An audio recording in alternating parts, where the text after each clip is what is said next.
Welcome to a special preview of Master English Conversation 2.0. To learn more about this powerful speaking success video course, click on the button at the top of this video. Enjoy! Alright, hello and welcome to the Phrase Builder lesson. I'm excited to see you again, and as you can see behind me, I've got a lovely new backdrop. I'm actually at a friend of mine's house right now. But enough about that. All right, the first phrase we'll go over is 2 for the price of 1. You will see this regularly almost every day if you go shopping somewhere in an English-speaking country like America.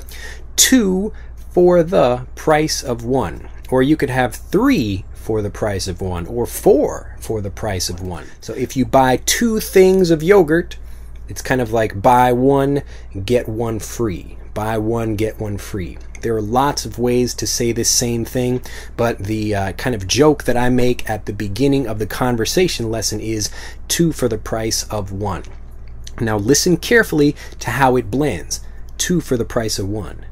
2 for the price of 1. The of becomes more of 2 for the price of 1. 2 for the price of 1. Next up is 4-letter words. 4-letter words. Now 4-letter words, what we usually describe as a 4-letter word is a curse word, like damn, shit, fuck. But in front of children or other people, we call this polite company. In front of polite company, you don't want to say shit, fuck, damn, all of these other words. They all happen to have 4 letters. So we call them 4-letter words.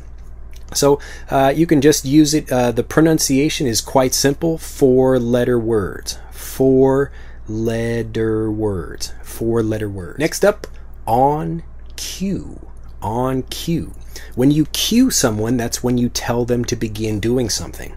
Let's say I am making a movie. So yesterday I was making a movie, and on cue, the actor has to say, "How are you doing today?" So I give him a cue, and he says, "How are you doing today?" This is to do something on cue.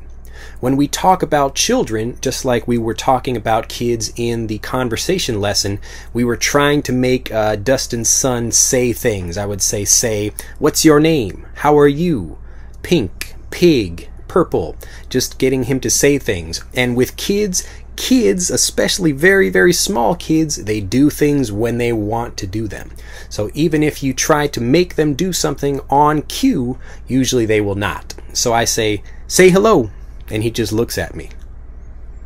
He doesn't want to do it on cue. On cue. Next, get to know. Get to know. To get to know something is another way of saying become familiar, or to kind of get closer or have a better relationship with someone. Yesterday, I met some people at a park. I was just walking around and I saw some people and I was asking, what are they doing? And by asking kind of small questions, I was getting to know them. I was learning about them. Get to know. Get to know. Or getting to know. Getting to know. Again, we have the TT sound, get to know, and it becomes get to know. Get to know. Get to know. It's still kind of a T sound, but if you have the getting, it becomes more of a D. Getting to know. Getting to know. There's actually a famous song that's like, getting to know you. I don't remember how it goes exactly, but I'm sure you can find it on YouTube. Next, one way or the other. One way or the other. In this sentence, or this phrase, you will do something in this way or a different way.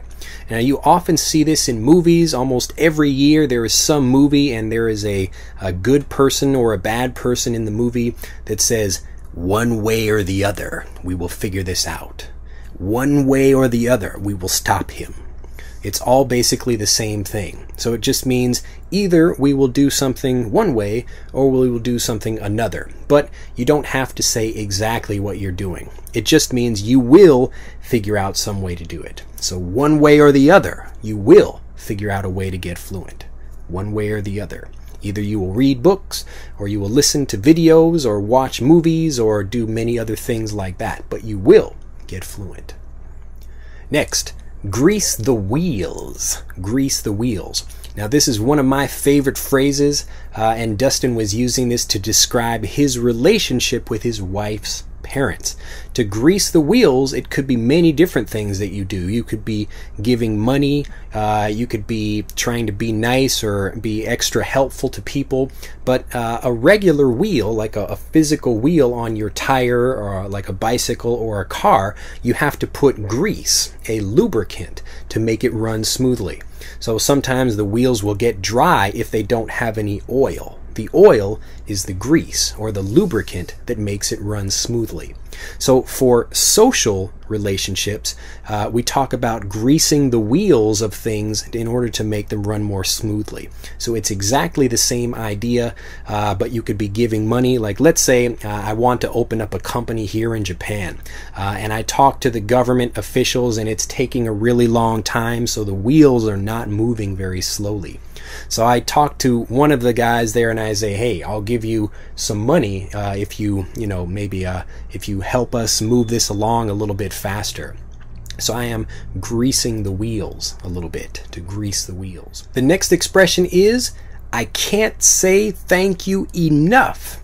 I can't say thank you enough. This is an excellent phrase that you can use when you're speaking with people in regular conversations, or especially at work.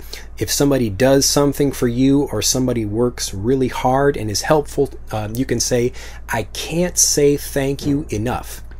A kind of typical way of expressing yourself, you can just say thank you to someone. Thank you is kind of at this level here. There's thanks, thank you very much, and I can't say thank you enough. Now you can use this for many different words. I can't be helpful enough. I can't recommend this enough. So maybe if you are like a waiter at a restaurant, I go to a restaurant and the waiter says to me, what are you interested in? And I ask, well, what are the specials? Or what do you recommend? And he says, I can't recommend this enough. It just means I really recommend something. Next, get off on the right foot. Get off on the right foot. To get off on the right foot means to begin a relationship with someone in the right way. You'll really hear this a lot for businesses, especially if you are on sales and you are going and meeting new people at different companies. You want to begin a relationship in the right way. And this is an expression for that, to get off on the right foot. It just means to begin a relationship in the right way. Yesterday, I was actually meeting somebody for lunch, and it was a person I'd never met before, but I was introduced to them by another friend of mine, and I really wanted to get off on the right foot with them.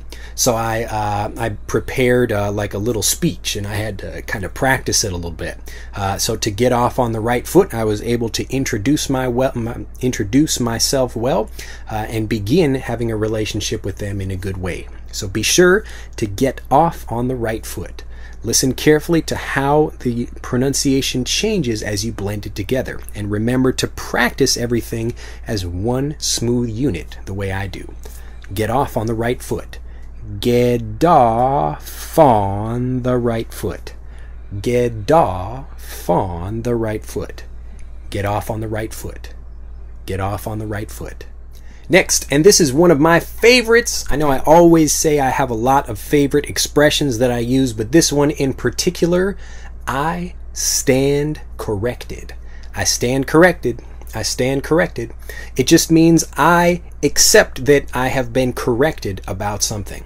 So let's say I am having an argument with a friend of mine, and he says, frogs are green. And I say, no, frogs are pink. Everybody knows frogs are pink. And he says, no, there are no pink frogs. There are no pink frogs. And so he and I are arguing. He says frogs are green or other colors, and I say frogs are pink, and maybe there are no pink frogs. I don't know. But, so we go search online because we want to find out the answer. So he thinks he is correct, and I think I am correct. So we go search online, are there any pink frogs? And actually there are some pink frogs. if you didn't know there are. So there are some pink frogs, and so my friend, he was looking online and he says, wow, I stand corrected. It just means I admit I was wrong about something like that. So this is a great way if you're in an argument or a discussion with something. It's a great way to be humble. So you don't have to keep fighting. If you really want the truth of something, that's the most important thing. Next, fatherly advice. Fatherly advice. You'll get something like this from your mother also, but really, fatherly advice is the big kind of cultural thing where we're getting advice and information from our dad about you should do this or you shouldn't do that. So for many years as I was growing up, and even now, my father will give me some advice about something. I'll say, Dad, how do you do this? Or what should I do for business or for relationships or other things? And he will give me fatherly advice. You can call it just regular advice, but fatherly advice is kind of a very specific type of advice where a son or a daughter, but usually a son receives information from his father about something. So fatherly advice. So in the conversation, I was talking with Dustin and saying, can you give me some fatherly advice or give some fatherly advice to your son? So if you are a father or you are getting information from your father or you are asking specifically for maybe some help from somebody else that's an English speaker, you can say, would you give me some fatherly advice about something? The last one is take the initiative. Take the initiative. To take the initiative means you need to be the one to start something, or you need to be the leader. So right now I am taking the initiative and teaching you something. Or let's say you have a group of people, it's maybe you've seen this before in movies, you have maybe a group of young men and young women, and they are kind of nervous about dancing with each other at a party. But one young man, he takes the initiative and walks over and tries to find one to dance with. So to take the initiative means to do something, you become the leader, you take the challenge, and you do something first. So take the initiative. When you have an opportunity to speak or use your English at work or wherever else you are, take the initiative. Don't wait. Don't sit back. Don't relax. Take the initiative and go out and get what you want. The opportunities are usually there, but you have to take the initiative. Take the initiative. Take the initiative. Initiative. Initiative. Well, I hope you've enjoyed this lesson. Listen carefully, go back and review these many, many times. Practice using them in your conversations at work, in your personal life, in your writing online. And then listen carefully for them as they appear, as they come up in the conversation lesson in the masterclass video. Have an excellent day, and I will see you next time. Bye-bye.